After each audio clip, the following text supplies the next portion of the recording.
राष्ट्रिय वाणिज्य बैंक अन्तर्गतको नेतृत्व र कर्मचारी बीचको सम्बन्ध, रिलेसन बिट्विन लिडर एन्ड एम्प्लोयर।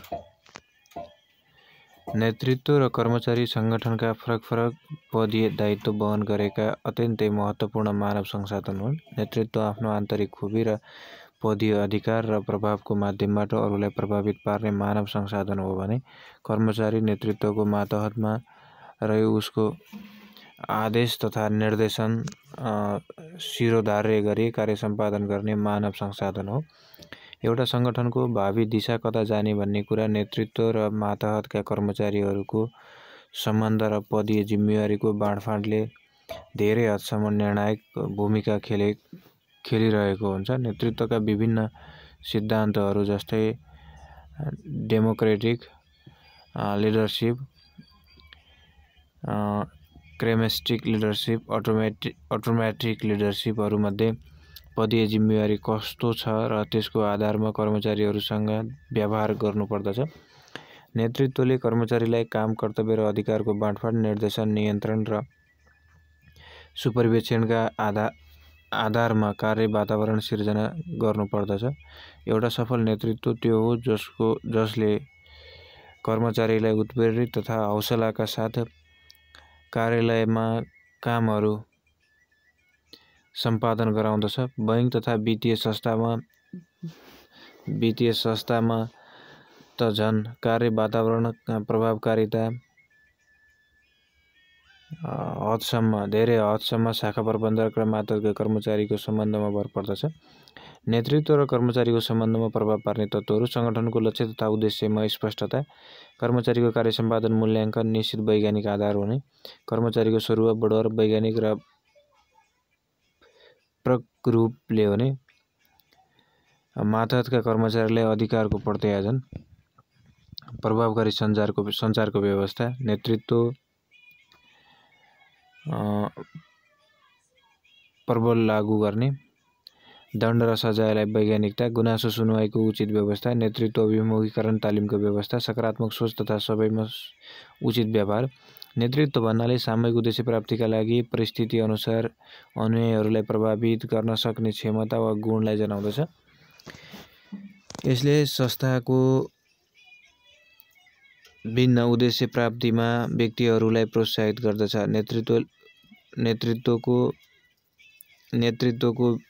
नेतृत्व भनेको अरूको व्यवहारमा प्रभावित गर्नु हो। यसले मानिसहरूलाई लक्ष्य प्राप्ति गर्न मार्गदर्शन र प्रभावित गर्छ। यो परिस्थितिमूलक र कार्यमूलक हुन्छ। नेतृत्व व्यवस्थापनको महत्त्वपूर्ण कार्य हो।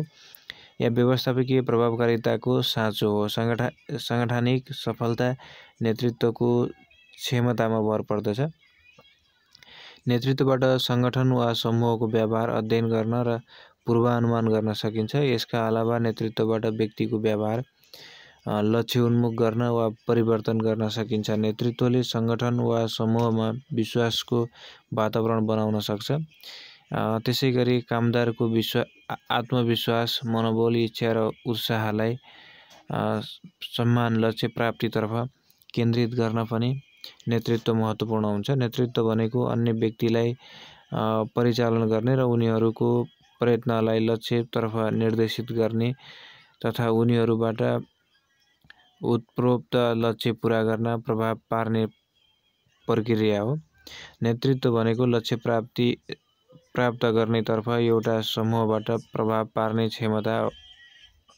Stephen Robbins. नेतृत्व भनेको निश्चित उद्देश्य वा लक्ष्य प्राप्त गर्नको लागि समूह सदस्यहरूलाई कुनै लक्ष्यले इच्छा जनाउने वा उत्साहित गर्ने क्षमता हो। वातावरण र परिस्थितिमा देखा परेका परिवर्तन अनुसार कामदारलाई निश्चित उद्देश्यप्रति उत्साहित गर्न सक्ने नेतृत्व नै संगठनात्मक सफलताको कारक तत्त्व बन्न सक्छ। यसै साथमा नेतृत्वमा मुख्य रूपमा 3वटा तत्त्व रहेको हुन्छ जसलाई निम्नानुसार देखाउन सकिन्छ: नेता, अनुयायी, परिस्थिति। यसलाई यसरी समीकरणमा समेत देखाउन सकिन्छ: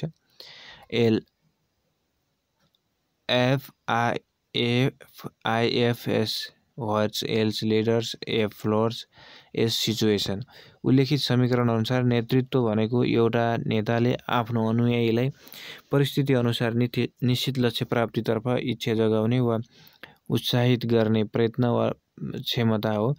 व्यवस्थापक तथा सुपरिवेक्षकले सधैँ सङ्गठन तथा समूहमा आफ्ना मातहतका कामदारहरूलाई कुशल नेतृत्व प्रदान गरी विश्वासको वातावरण तयार गर्न सक्नुपर्दछ। नेतृत्वबाट नै कामदारको आत्मविश्वास, मनोबल, उत्प्रेरणा र कामप्रतिको लगावलाई वृद्धि गर्न सकिन्छ। नेतृत्वका विशेषताहरू। नेतृत्वमा अनुयायीको हित, फ्लोर इन्ट्रेस्ट रहेको हुनुपर्दछ। आफ्ना सदस्यसँग घनिष्ठ सम्बन्ध राख्ने, उनीहरूको विश्वास जित्न सक्ने र उनीहरूको सोचाइ, आकाङ्क्षा तथा आवश्यकता अनुसार काम गर्न सक्ने नेतृत्व नै सफल रहेको हुन्छ। नेतृत्वमा बृहत सोच हुनुपर्दछ। साझा कुराको अभिव्यक्ति गर्दा के हुन्छ र कस्तो किसिमबाट अगाडि बढ्दा प्रभावकारी रूपमा समूह सदस्यलाई प्रभाव पार्न सकिन्छ भन्ने बृहत सोच पनि कुशल नेतृत्वको विशेषता हो। नेतृत्वमा निश्चित उद्देश्य हुनुपर्दछ। साझा लक्ष्यका लागि मानिस काम गर्दछ, तर व्यक्तिगत लक्ष्य पनि मानिससँगै रहेको हुन्छ भन्ने कुरालाई बुझेर नेतृत्वमा मूलभूत उद्देश्यको स्पष्ट हुनुपर्दछ।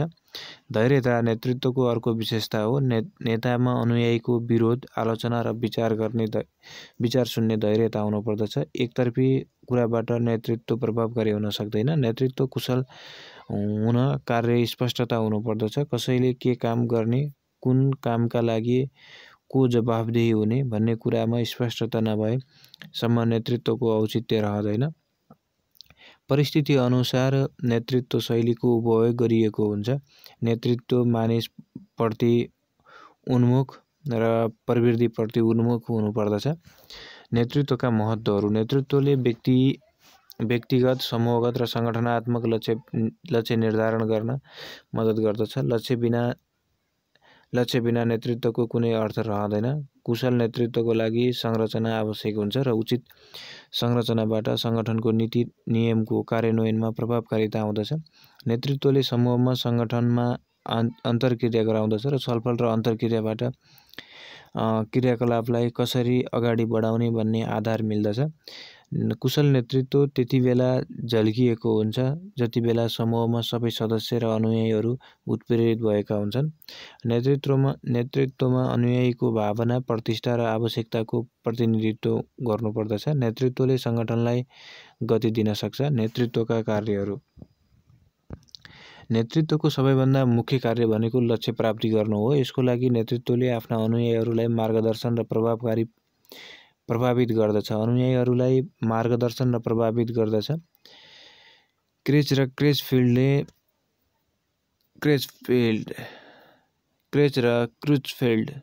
क्रुजफिल्डले नेतृत्व कार्यलाई प्राथमिकता कार्य र सहायक कार्य भनी दुई समूहमा वर्गीकरण गरेका छन्। एकमा छ प्राथमिक कार्य।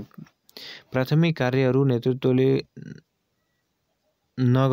नगरी नहुने कार्यहरू हुन्। यस अन्तर्गत निम्न कार्यहरू पर्दछन्: लक्ष्य निर्धारण, योजनाकार, नीति निर्माण, विज्ञ, बाहिरी समूह प्रतिनिधि, कार्यकारी, अन्तर्सम्बन्धको नियन्त्रक, दण्ड पुरस्कारको नियक, मध्यस्थकर्ता। दुईमा छ सहायक कार्य। निजको पद अनुरूप निर्वाह गर्नुपर्ने अतिरिक्त कार्यहरूलाई सहायक कार्य भनिन्छ। यिनीहरू यस प्रकारका छन्: उदाहरणीय बन्ने, समूहको प्रतीक, वैयक्तिक जिम्मेवारीको प्रतिनिधि, विचारक वा चिन्तक,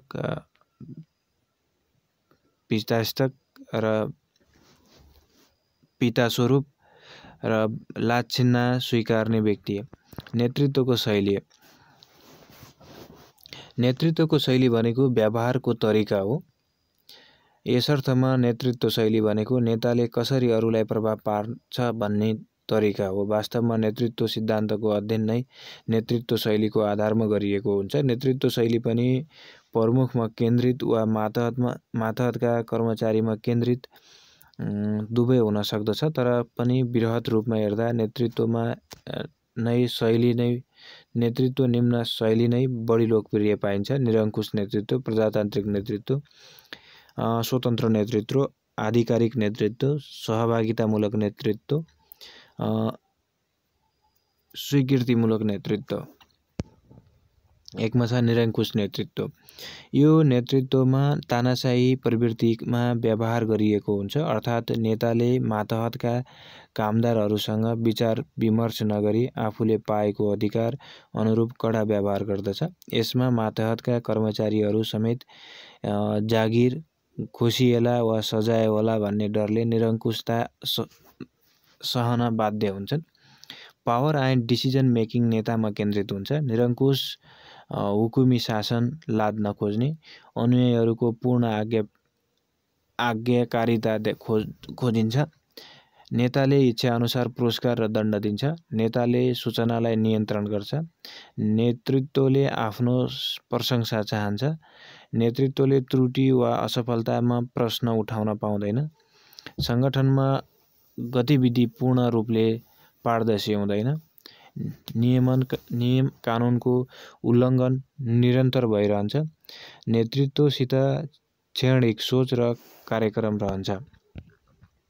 राष्ट्रिय वाणिज्य बैङ्कमा निरङ्कुश नेतृत्वको शैलीको प्रभाव। यस नेतृत्व शैली हाल आएर सेवा प्रदान गर्ने संस्थाका लागि लाभदायक शैली होइन।